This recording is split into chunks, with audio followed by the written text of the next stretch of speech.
লোৱাৰ আসাম, মিডল আসাম, আমাৰ দৰং ডিষ্ট্ৰিক্ট, নগাঁও এনেকৈ বিজেপিৰ কিছু পুৰণা কৰ্মী ষ্টেট লেভেলৰ, ডিষ্ট্ৰিক্ট লেভেলৰ আৰু কিছুমান প্ৰাক্তন MLA অতি সোনকালে আমাৰ কংগ্ৰেছত জইন কৰিব।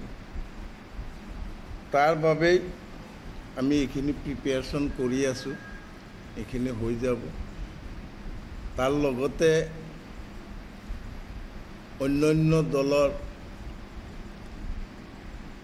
মানে কিছু কৰ্মী ষ্টেট লেভেলৰ যেনেকৈ AGPৰো আছে কিছু, সেইখিনি জইন কৰিব।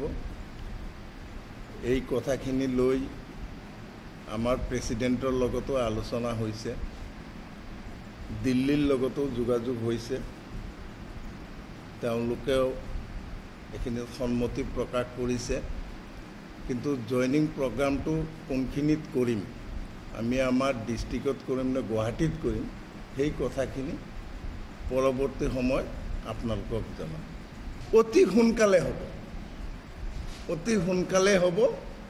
ইয়াত ধৰক 5-6 জন ex-MLA আছে, ষ্টেট লেভেলৰ অফিচ বিয়াৰাৰ আছে, আপোনাৰ ডিষ্ট্ৰিক্ট লেভেলৰ অফিচ বিয়াৰাৰ আছে। কিন্তু অতি সোনকালে হ'ব। দল বিজেপিৰ পৰা, বিজেপি দলৰ।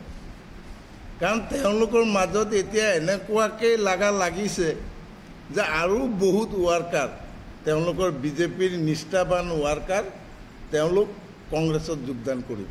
নহয়, মইতো আৰু ক'ত নেতৃত্ব দিম, সেইটো ধৰক APCCতে হ'ব। গোটেইখিনি APCCতে কৰিব, তাতে হ'ব। সম্পৰ্কটো মোৰ লগতে হৈ আছে, মিডিয়েটৰ হিচাপে মই যোগাযোগ কৰাই আছোঁ।